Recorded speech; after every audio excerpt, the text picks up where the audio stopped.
It's Lucy Litch, and this is Tiny House Conversations. It's the Australian-based podcast where I interview experienced tiny houses, tiny builders, and adventurers in the tiny world so you can discover how to create, build, and transition into tiny life.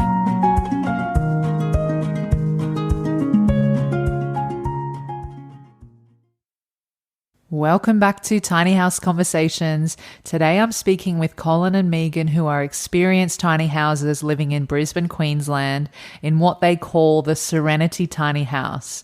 They've lived in their tiny since late 2019, and during this time they've added a shipping container, which Colin has set up as a woodwork shop called Serenity Woodcraft and has been taking on a few small jobs as a hobby. And in this conversation we talk about the three-part process of their tiny house build, how Colin and Megan created and designed their tiny house plans, including what software they used, what kind of trailer they built their home on and why they chose this option, how they found land to park their tiny home on, how much rent they pay, and why it's important to build a relationship with your landowner and local community.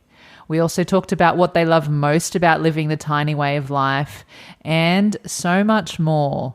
I can't wait for you to hear this conversation. You'll really feel the generosity and the passion come through when hearing both of them speak. So let's go chat with Colin and Megan.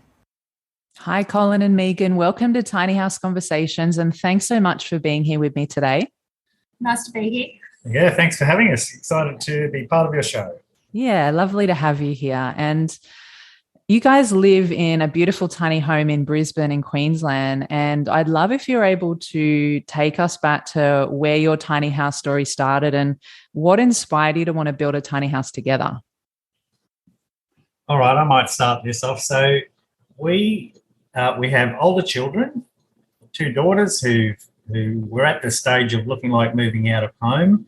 We were watching TV and saw some shows like Tiny House Nation and that sort of thing start to appear on the show, on the TV. And I can remember watching those shows thinking that's something I could do so easily. And I thought there's no way though Megan would ever be interested in doing that. And so I never said anything. We kept watching the shows and both thought they were good. And I couldn't believe it. Megan said one day, "Hey, I reckon I could do that." And so I jumped into action as quickly as I could to start getting some thoughts together. There was a lot of planning after that moment. We kind of had a very definite idea of what we liked and what we didn't like. And it was probably a couple of months just sketching, drawing, sorting, dreaming, everything before we even committed to it. Colin would come home from work and go, "Babe, I had an idea," and he'd march straight to the office and open up SketchUp, and I'd see him like 3 hours later and he'd go, "I fixed it." And so, yeah, once we started, there was no going back. It was all rolling forward. So we kind of had some ideas of what we thought would be a good house for us, for our circumstances and our stage of life. We were watching a lot of these shows and trying to pick up little pieces from those shows of what we liked specifically. And so Megan's a visual person and likes to be able to see things, where I had a background as a cabinet maker, so I could look at a plan and understand what it looked like. So for Megan, I'd sort of had this big sketchbook full of little sketches of various parts of the house, but also referencing, say, some shows. So, for example, we like the way the window works in season 4, episode 2 at 3 minutes and 27 seconds of such and such a show. And so by finding all these little pieces we liked and then stitching them all together to make a solution that we came up with, that's how we built our design. We could have been moving 12 months earlier in the house if I hadn't have been such a stickler for wanting to see everything. But anyway, we're happy. Great. I mean, there's so much inspiration out there with many people, sharing their tiny houses and their journey online. And so I've been doing a very similar thing, and I think it's great.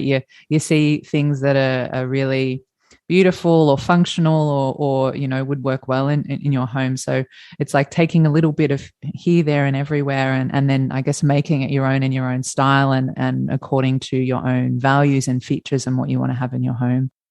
That sounds like a great process and very detailed, even to the point of, taking notes of what video and the time frame and all of that. I love that. Yeah, so it was important. And then Megan mentioned SketchUp. So Google SketchUp is free software that's not terribly hard to learn. I got it, taught myself how to use it, and then did our designs in the SketchUp program so that Megan particularly, but both of us could look at a view from inside or outside and see very clearly what it looks like. And we've looked back at those photos often now to see that the SketchUp model picture that we'd created and what we've ended up with are very similar. So again, if anyone's thinking of building a tiny house and trying to figure out how things would work, investing a little bit of energy in learning how to do that software and creating your design in a 3D model on a computer might help you understand or tweak your design a little bit. And that was really important also because we had the shell built up at the Sunshine Coast, and so we couldn't get to see it all the time like if we were owner building everything. So we needed to make sure everything worked before it went to build, and we wanted to make sure that we could work in that space or love that space before it became too late to change anything. That's really that's great to know, and really great advice about the SketchUp. You're talking about the shell on the Sunshine Coast. So did you have like a professional building company create the shell for you? Yeah, we did. I probably should just explain that we did our house in really 3 phases. Because of the size of it, it wasn't a trailer we could just buy, so we had to have someone design and build the trailer for it first. That was done on the south side of Brisbane. And then we engaged Aussie Tiny Houses as the company up on the Sunshine Coast to do the external shell for us. I had the trade as a cabinet maker and understood building, but I probably knew enough to know that I didn't know enough to build the building part of the tiny house strong and properly designed and everything else. And so for both getting a good job done as well as a time issue, we elected to outsource the external frame. And so it came to us completely locked up externally, painted and all, but internal was completely bare. No electricity, no plumbing or anything. And so we started at that point and we did the rest ourselves. And how is that process for you of doing the parts yourselves, the internal parts? How did that go? Were there any like challenges that came up along the way or any struggles? It was really good for me. Colin would wake up, go up to work on the house. We lived in a caravan on site. So we moved out of our house and he'd get up and come and do some work here, go to his paid job, then leave and come get changed and come straight back up and work until it was pitch black, because we only had like one power lead coming up to the house and it was used for power tools, not light, and then repeat the process the next day. It was really lovely to get the shell completely built because we were instantly on site looking really good. And in our neighbourhood, we didn't want to be the build process that went on and on and on. It was an established house that literally just dropped into their neighbourhood. But yeah, doing it ourselves, the shell, Colin had all the cabinets built for the kitchen, the stairs, the bathroom, all the units were there, pre-built, ready to come in. Yeah, so I was able to start building those parts of it while the trailer was being made and then while the build process happened. And so a bunch of the modules, if you like, were able to be put straight in. But there was still a lot of work. That thing Megan just described, working half day at work and then into the night here, we probably spent 3 solid months to get it up to the point where we could live in it. Even then, some of the rooms weren't finished and they sort of happened a little bit later. No shower, no toilet. We'll talk about our toilet later, I'm sure, but it took a little while to get it. So we actually had a portaloo outside for a couple of months. Oh, wow. We moved in. Summer, I might add. Yeah. Oh, really? Summer in a portaloo. Not pretty. Yeah, sounds like an experience, and that you made it work where you needed to. I love that. And I understand also that you've done something a little less common with your trailer for many tiny houses, and you've used a gooseneck trailer to build your house on. So are you able to talk a bit more about the choice of going with a gooseneck trailer? Yeah, I can do that. So for us, it was a kind of a progression of logic to figure out what we needed. First step we said is we're getting older. Everyone's getting older. We're now, let's say, very late 30s, which means 50s. And we intend to live in this for quite a while longer. And so as we get older and less fit, I guess, crawling into a bedroom loft was something we didn't want to do. And so number one in our logic progression was we need to be able to walk into our bedroom. The gooseneck option made that happen. Then we followed on a couple more steps to that process. We said if we're having a gooseneck trailer, that's going to mean a bigger house. If we ever want to move it, and we know that most people aren't going to move their tiny houses very often, but if and when the time comes that we move this, it's not something we're going to want to tow on the road ourselves anyway, and we don't want to have to go out and purchase a vehicle capable of towing a big tiny house. So decision 2 was to outsource any moving of our house to someone else, professional, and because it's a big house, that means outsourcing to a truck, like a semi-trailer prime mover. Then that gave us the option for number 3, which was to go a little bit wider. So a truck can tow a trailer 2.4 metres wide. They can also stick a banner across the back, simply saying oversize, and tow something up to 3.5 metres wide without the hassle of wider than that, which takes a lot of paperwork for them.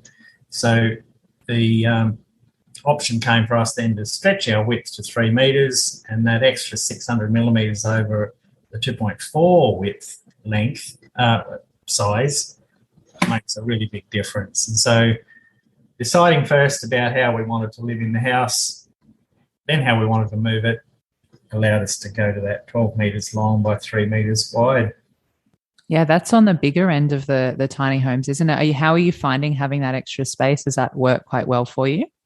Oh, I love our house. She's a big girl. But as Colin said, that extra width makes the world of difference when you've got some people in here. When we were up talking to our builder, they actually had a 2.4 metre wide and a 3 metre wide one that were in framing upstage.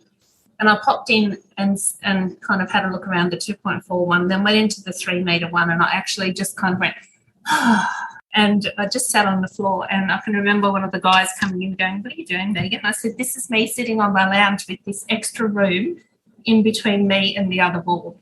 And he just laughed at me, and he learned very quickly that I was quirky. And but again, it comes down to visuals. So it's an amazing difference. Like our daughter's moved in with us just the last couple of months, and so we've squeezed an extra person in here with extra paraphernalia, and it's been a breeze. To have 3 adults living in the house, we were surprised how easily we have done it with Emma here. Considering that we haven't really set up for a second bedroom, like we built the house for us, we realised that people with families do live in here, but we don't often get guests because both the girls lived in Brisbane, so we didn't really need to provide a bedroom for them. But she's fit in very well with a lot of staff, and we're still smiling. Yeah. I love it. No massive fights yet. No, everyone's still happy. So far, so good. That's so good.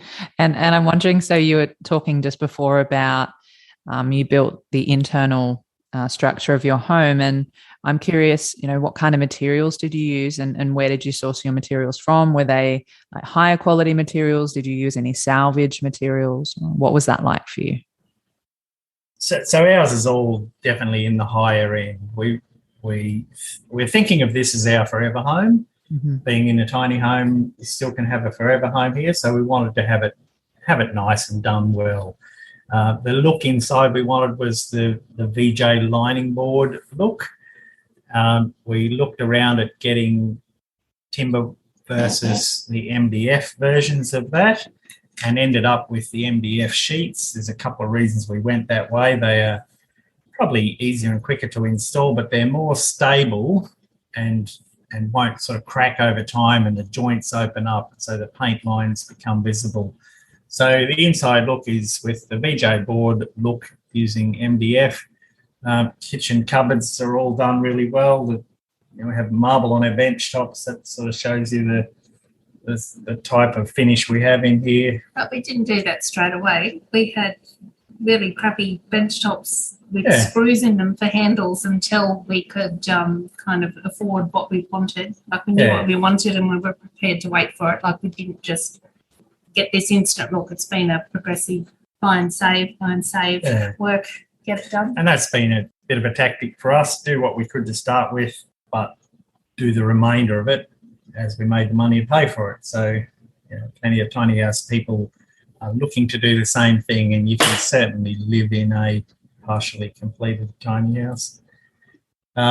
Moving on in the house, though, there are a couple of recycled or reclaimed pieces that really were more for not to save $1, more for the value of having the older things. I think the bench we're sitting at here was an old bench that was in a shed on the property here, and we were going to build something and saw it, just fell in love with it. The open shelves over our kitchen were a piece of old wood we got from a reclaiming place, and there's a few shelves and things in the bathroom that came from my grandfather's antiques thing. So they're more sentimental value than just simply trying to save by reclaiming. Yeah, and I think it's nice to have some meaningful features like that, what you're talking about in your home too, and it really puts like this personalized spin and feel and essence in the home that you've built. So that's really beautiful. And I'm curious as well, because with tiny houses, often the space is a lot smaller, and there's the need to have multi-purpose and functional and conveniently hidden spaces for storage. So I'm wondering what you have done for your storage in your home.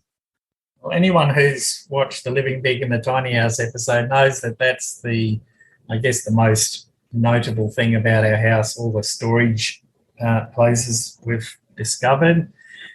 I was kind of lucky back when I worked as a cabinet maker to have worked on a couple of bus transformations and race car trailer and so on. So had a few ideas of how to do clever use of space and put them into this house. And so they range from within the kitchen.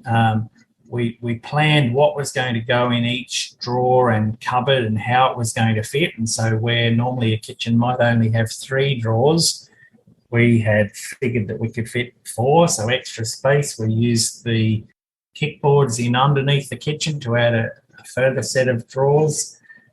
Things like the bathroom, which backs in underneath the steps that take us up to our bedroom loft.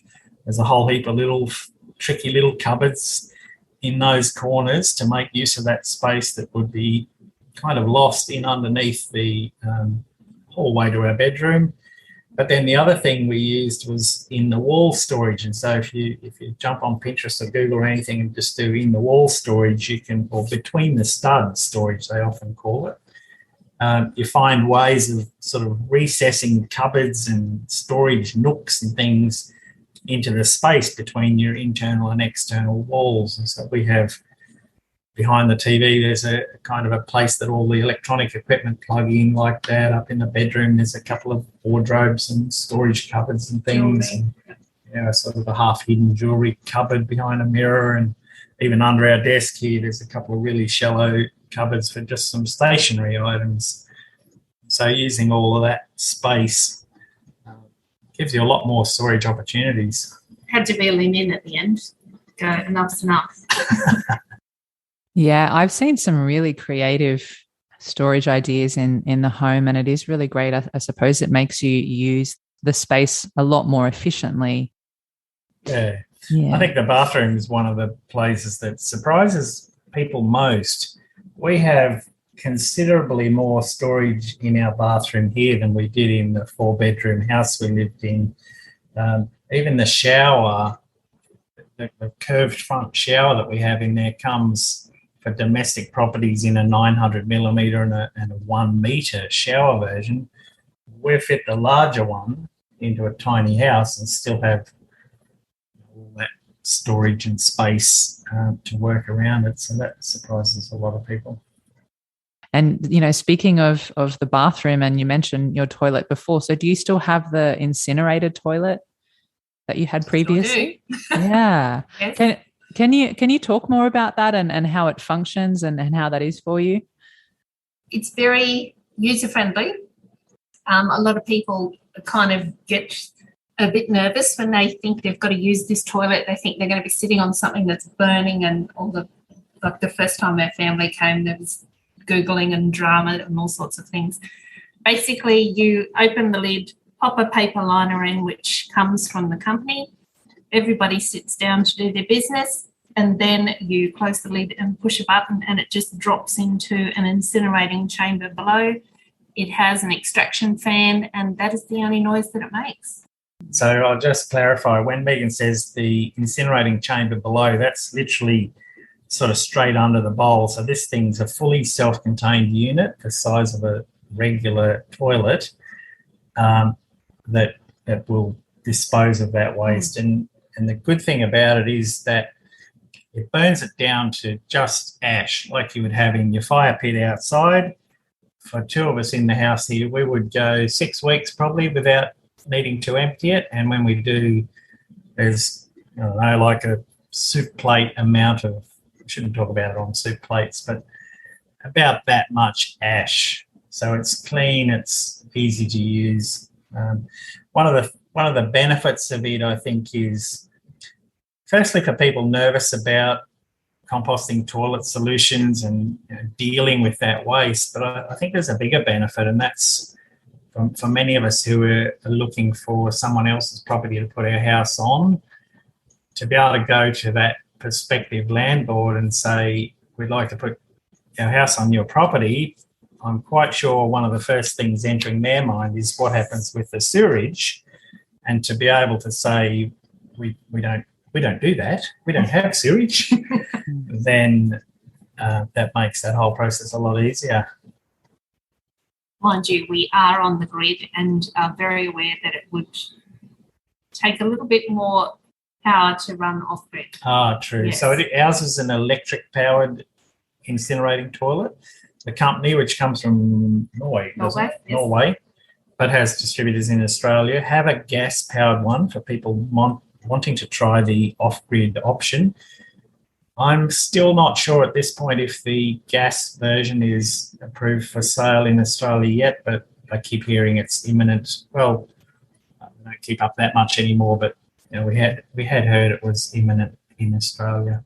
So apparently solar-powered systems can power this thing as well, but presumably it does consume some electricity, a fair bit of electricity to burn. Do you know the name of the company that you use for that one? Because I could put the link in the show notes for people. Yeah, definitely. Cinderella Incinerating Toilets it is. There's probably the main importers in Melbourne, a place we deal with. We could send you through that link anyway. Oh, that would be great. Thank you. Yeah, because I think, some people might be interested in having a look at that if that's something that they'd like to explore for their toilet option. And so you mentioned that you're on the grid. Do you have any plans to go off the grid at some point, or are you happy just how everything is set up for you at the moment? Tell you some thinking behind this as well. What we have here, I think, is a tiny house example of something that anyone could live in.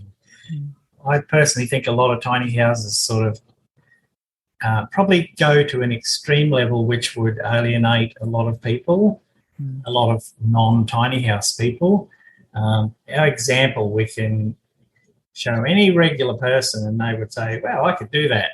And that includes to be able to have a couple of big televisions in the house and be able to run the air conditioners without worrying about the batteries running out.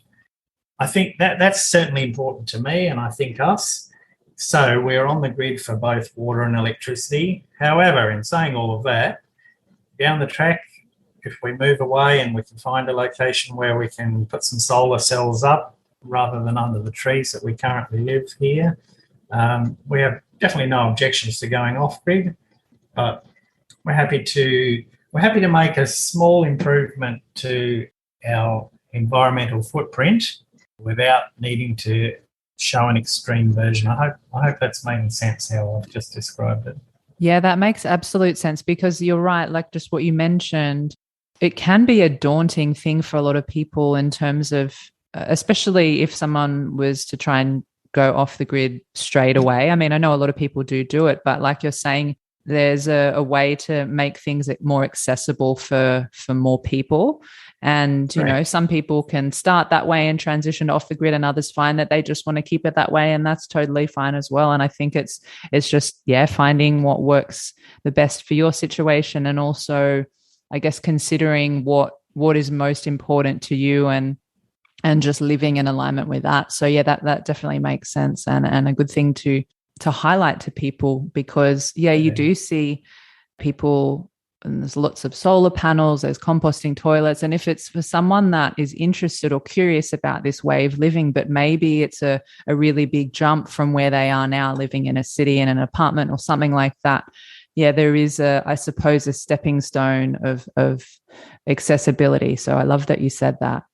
And I'd love to also go back to, you know, some of the design features of your home. So is there anything that was a real non-negotiable for you both that you really had to have in your home? And what is your favorite feature in or around your home?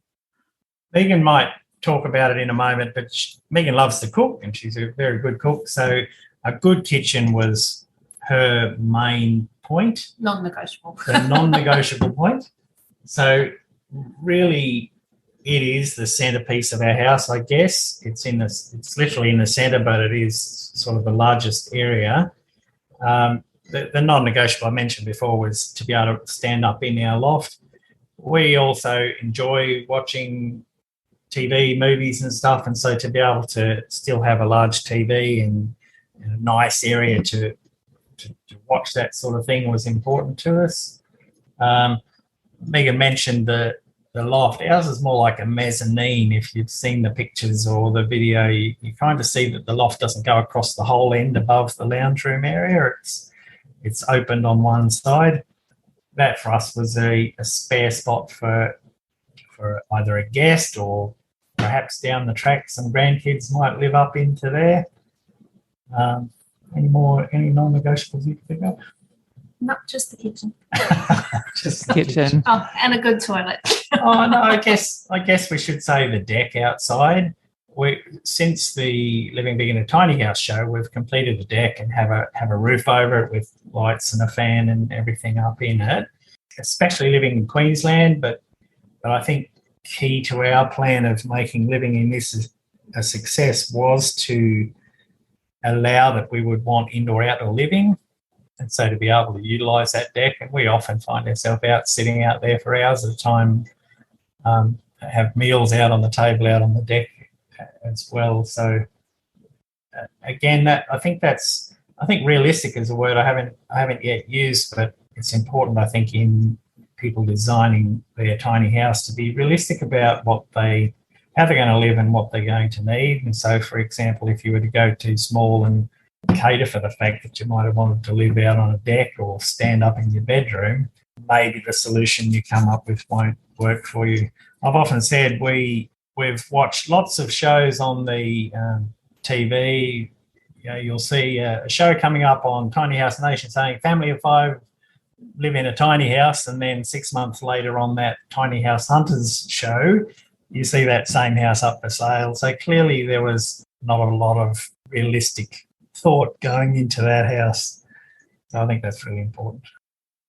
Yeah, definitely. Lots of great things to consider for sure. And I think also having a deck, you know, it allows you to bring the outside in, and allows you to have even more space, and especially when you're entertaining people, and it pushes you, I suppose, to be outside more and be more in presence and connection with nature. So I definitely see the benefits of that. And is there somewhere to dry your washing too, because you accumulate a lot of washing, and it's not fun having washing in a tiny house while you're trying to live in it at the same time. I can imagine. Actually, I was just going to say another thing about tiny houses and deck that we didn't comprehend at the start of our plan was, in a normal house you would have eaves overhanging your windows around the perimeter of your house. So if rain comes, you usually race around and close all the windows on the side that the rain's coming from, but you can leave the other windows open. We found fairly quickly that you can't do that in a tiny house standing by itself. And not only can't you let some air in when it's raining, if it's raining, your wet shoes and wet everything else literally ends at the front door. And so you're always tramping wet stuff into the house. And so the deck covering or some sort of a little awning over your front door is really quite important to stop that thing happening. That's really great advice too, and something to definitely good to consider from the beginning. Is there any, you mentioned before, so you added your deck after you moved in. Is there anything else that you've added since you moved in and been working on? Yeah, so we've added a few things. Outside, we've embraced veggie gardens a bit more, and so we've built up a fairly nice little veggie garden. We've also got a little flock of chooks, our 7 chooks, and a nice chook house for them. I've added more recently, got a 20-foot shipping container and have set it up now as a little woodwork shop. I kind of wish I'd had it as we were building the house, but things came back the front. For me, that's a little kind of a hobby thing for now, somewhere to store our tools and do a little few projects. But later on, as I get more like retirement age, it'll probably be a little bit of a sideline business to make a few little things and to keep me interested as I'm sitting around doing nothing at home during retirement. I've called that Serenity Woodcraft. We've got a little Instagram account started for it. And I've done a few little projects already, including a kitchen for another tiny house. So that will happen over the next few years. That sounds really great. And I'll put a link to that in the show notes as well if anyone wants to go check you out on Instagram and learn more about that. And I think it's great also because you mentioned before you were a cabinet maker for a while, and then I suppose you've both designed your life according to, how you want to be living and what you want to be doing each day, and to have like a hobby on the side like that you've also got experience and expertise in, and that's, I think, very much in alignment with this tiny way of living is really, really nice. And I would also love to know, how did you find your parking space for your home? Or do you own or rent the land, or are you parking on someone else's land? We don't own the land here. We're working at a school. We're both working at a school, same school here in Brisbane. The story of how we came to the land couldn't be more unlikely, I guess.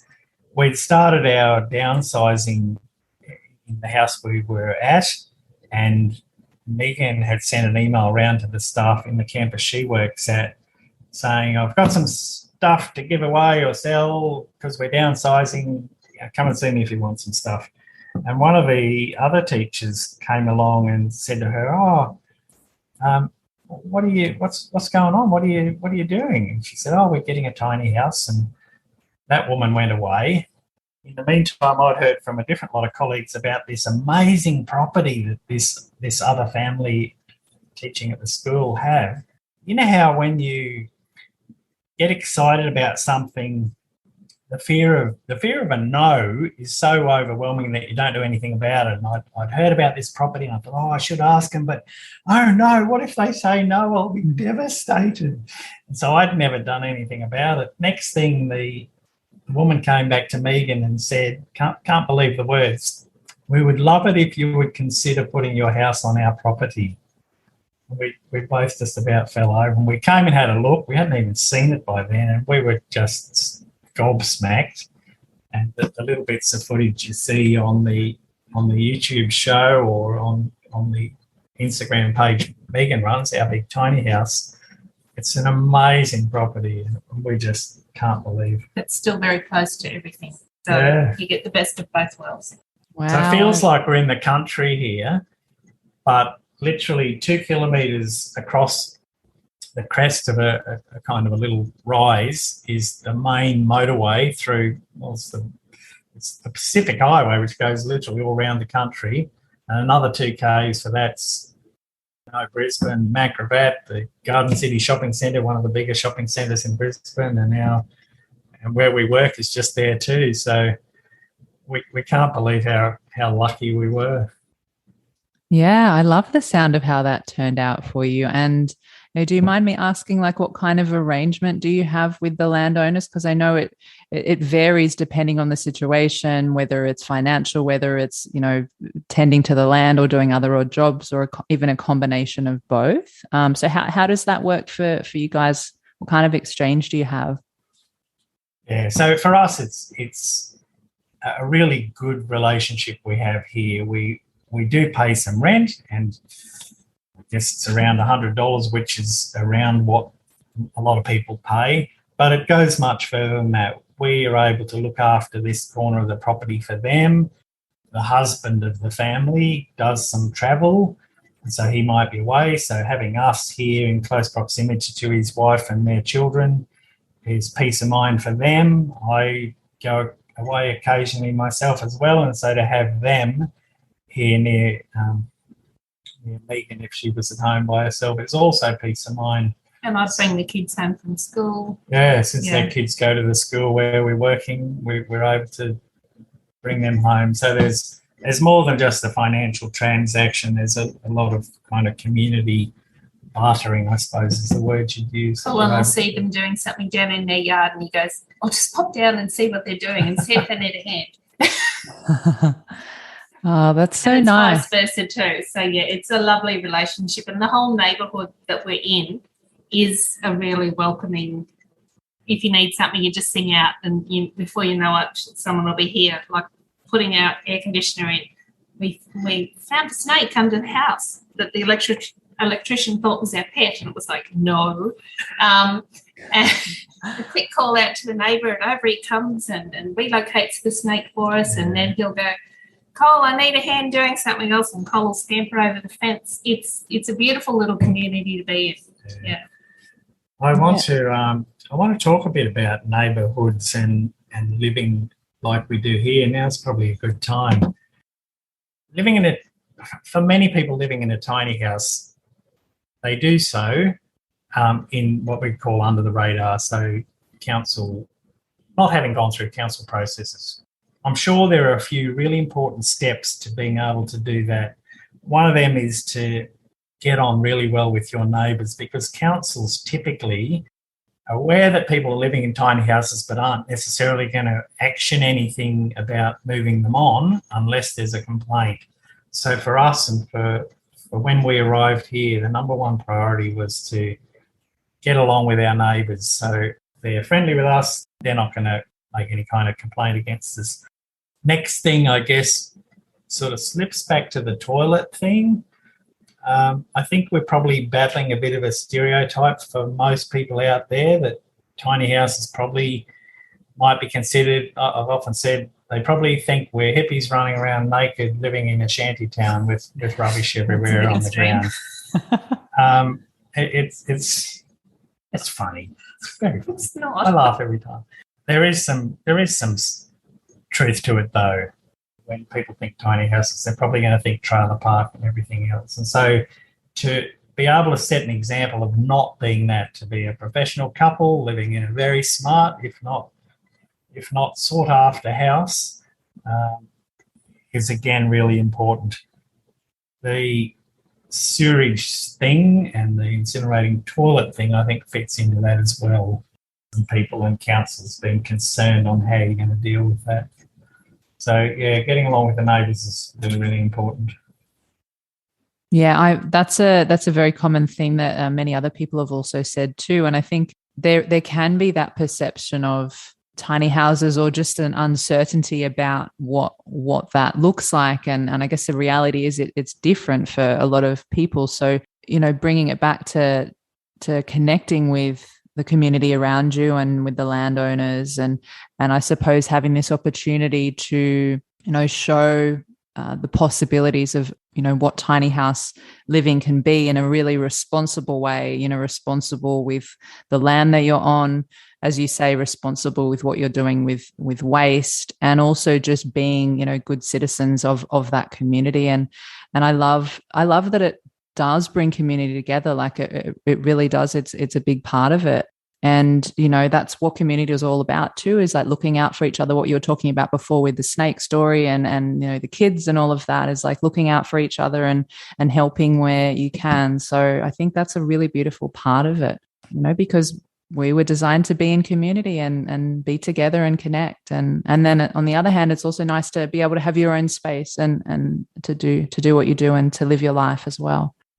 It sets up a nice balance. I think from my observation of the tiny house movement or the community of tiny houses, that is one of the characteristics, I think, that they are interested in being part of a community, whether it be other tiny houses or their neighbours. So that's a good thing for us. Absolutely. And I'm wondering also, what was the overall cost of your home? I know that you said, you did it in about 3 months and then you're working on things along the way and you've added stuff later, but is there like a rough estimate of how much everything cost?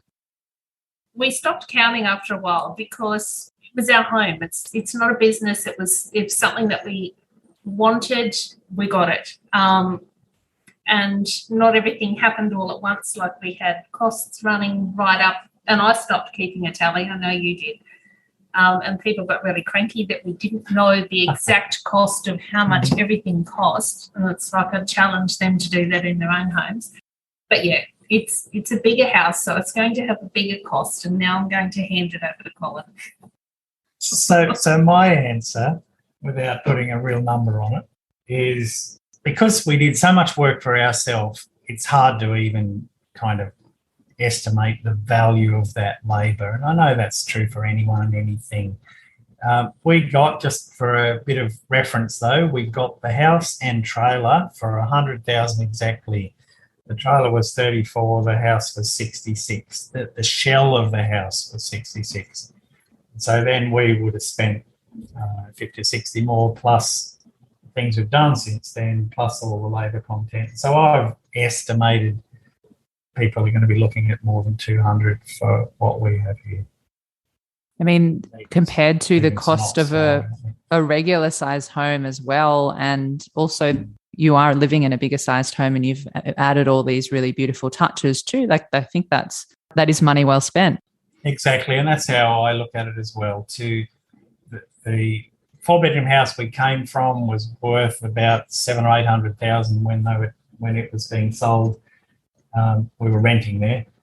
This is far better appointed than that kind of a house with what I've described before, the quality of fixtures and things. And so, yeah, what would that cost us to live in something like this that was a real house? In Brisbane, over $1 million for a house that's appointed as well as ours. Definitely. And I think the prices are going up even more and more as time passes. Yeah. So yeah, that's definitely, I feel, money well spent. And, you customized it and built it to exactly what you wanted to have too. So there's like another factor in that too. You weren't just buying like another home or something that was built previously by someone else or for someone else. You've got like all these features that really represent you and your lifestyle. So now that you have been living in your home for a while, I would love to know, like, what's one of the things that you love most about this tiny way of living? Our girls often joke that they could never see me as a veggie garden person, and they still laugh hysterically that I fuss over the chooks as much as I do. And the connection to the outdoor living and being aware of where things come from and being a little bit more intentional. I loved downsizing as well and getting rid of all the crap in your life that you feel you have to keep because an auntie gave that to you 25 years ago and you feel like you have to keep it and you just shove it in the back of a cupboard somewhere. Once we started our downsizing, we actually felt very liberated by doing that, and just everything in our house is something that we have chosen to put in here. It's a house full of, it's like a curated house. Everything that's in here is ours and it's wanted, and if we don't need it, we'll still cull and go through things. I used to be a person that wanted all the things, and the girls would joke that when I carped it, that they'd fight most over my entertaining cupboard with the 20 platters and all the cups and the glasses and everything else. And I had to I did keep some. I did have to downsize some, but it's amazing how you can live without all of this extra stuff. So that's really surprised me. So for me,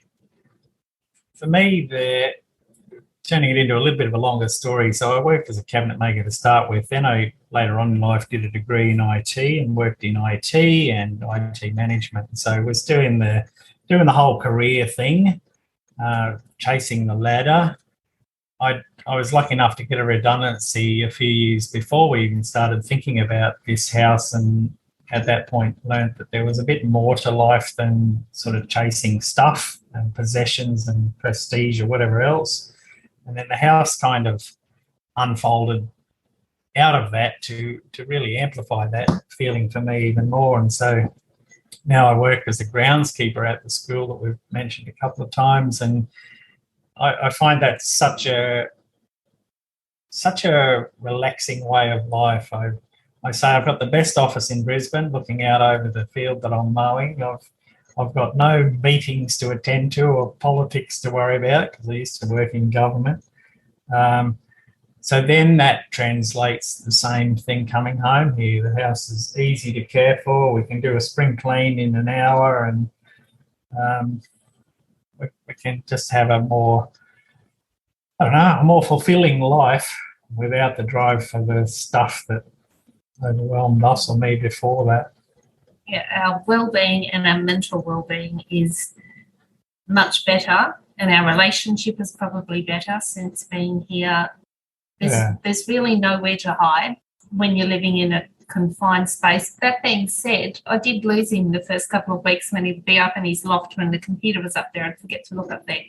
But we're still very happily married. Haven't wanted to move him out yet. People go, oh, I'll ship him out the back to the doghouse, to the little garden shed. But no, I love my husband. So, yeah, it's been good for our relationship. It sounds like it's really brought you back to what's most important, and that isn't, having all the material things, and it's, having each other and family and simplifying your life and just living more, I suppose, stress-free and free in many ways too. And that is really, really beautiful. And it's nice that, for what it's done for your relationship too.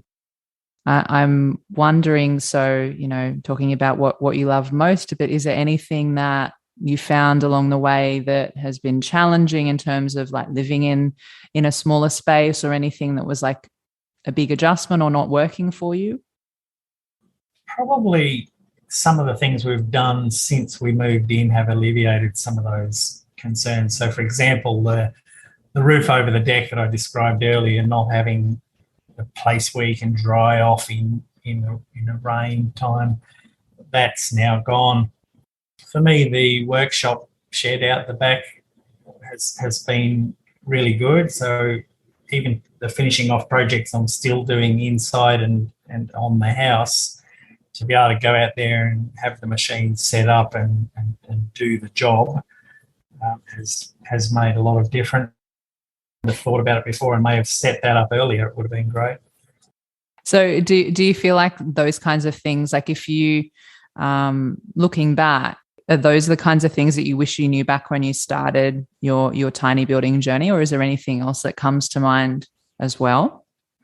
I think the workshop bit would really have been good. So our trailer, being a semi-trailer, the wheels are larger, like semi-trailer wheels. So it's about 1 metre off the ground. I used to store all of the tools and things that we were trying to work using the house underneath there, so it would be forever crawling in and out. So even if I'd had a little garden shed with some stuff set up, although shipping containers right now they're expensive to buy, but $2,000 ordinarily you'd get a shipping container which is solid, it's watertight, and it's really good. Yeah. So if someone was considering doing a build like we did, where they're doing a lot of that work, to be able to efficiently and easily access their tools would be a good thing. Hey, Megan reminded me of a thing I would change. Oh yeah, I made one little error in the plans, and that was the length of our bedroom up in the loft part, on the gooseneck part.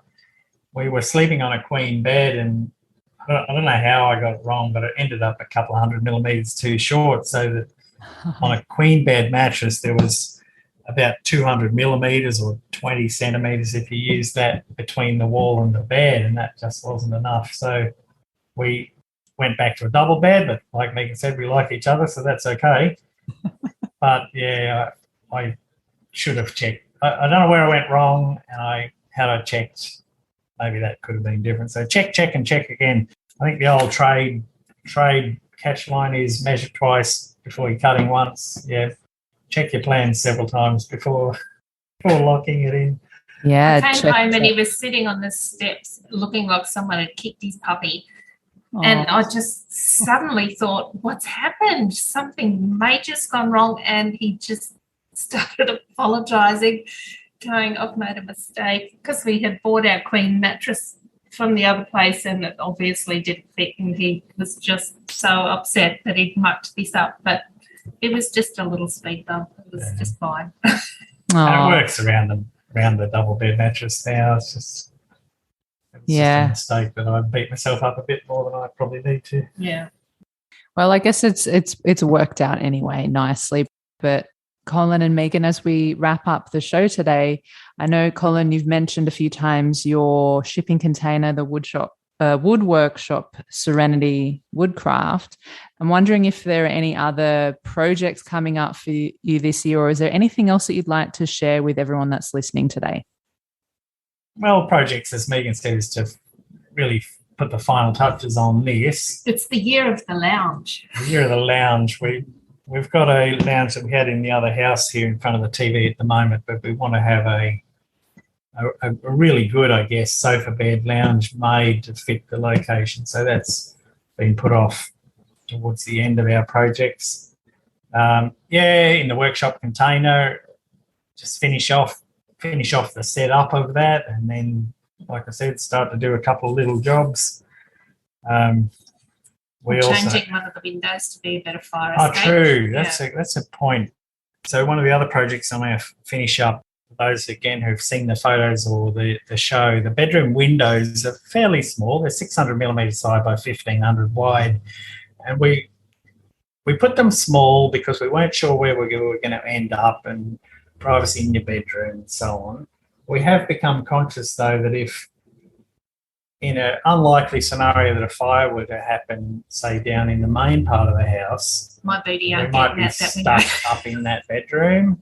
And so I'm going to replace one of the windows with a taller one that will also incorporate another kind of a tricky storage compartment sort of underneath the window, where there'd be one of those rope ladders that you'd chuck out. It'd be probably 2 metres off the ground, so you probably wouldn't want to jump or fall out that window. But for us, it's going to give a little bit more light into the bedroom and view out of it. But more importantly, that sort of safety aspect of if something went really wrong and we had a fire here. So all these things that we kind of, after living in the space, it's like any space, you want to tweak it and think you can make it better. So we're still just finishing off that list. Oh, that's exciting. And Colin, I know that you also mentioned previously that you're potentially thinking about tiny house consulting. Is that something that We've certainly had lots of people ask us for advice and ideas and suggestions, and it's certainly crossed my mind that could be part of what Serenity Woodcraft offers, some sort of consulting. I've had plenty of people tell me to start building them to sell, and I'm going, no, that doesn't sound like making life easier for me. No. But yeah, that's certainly something. Okay, beautiful. We'll watch this space, I suppose. And just one last quick question. Where did you get your shipping container from?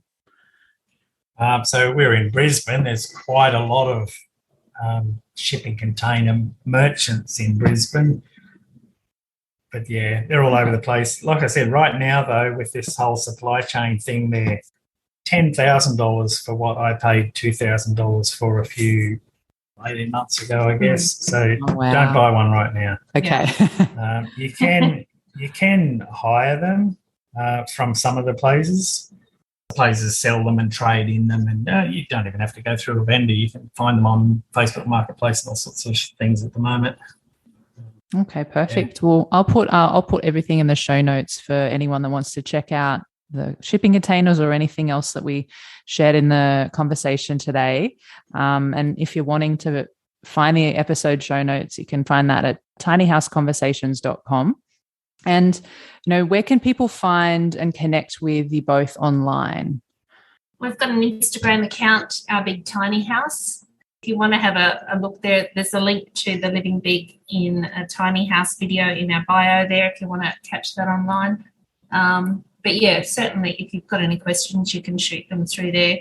It might inspire me to take a couple more photos to pop up. So, Perfect. Well, I will also include all your details in the episode show notes as well. And I just want to say, Megan and Colin, thank you so much for your time today. Thank you for being so thorough and generous with your sharings and your stories and experiences with us. I know this is going to be helpful for a lot of people. So thank you again. Welcome. Yeah, it's been our pleasure. Yeah, pleasure's mine too. And if you're listening to this episode, thank you so much for taking the time to hang out with us. If you want more Tiny House conversations, I release new episodes every Thursday. So make sure you hit the subscribe button and you'll know when the latest episode goes live. And we'll see you next time. Hey, Tiny Lifers, thanks so much for listening. And before you go, one of the best ways to support this podcast is to share the love. That way I can keep bringing you more valuable tiny house conversations to help you on your own tiny journey. So make sure you head over to Apple Podcasts or wherever you're listening to this episode and leave a 5-star rating and review. Thanks so much in advance. I appreciate you and see you in the next session.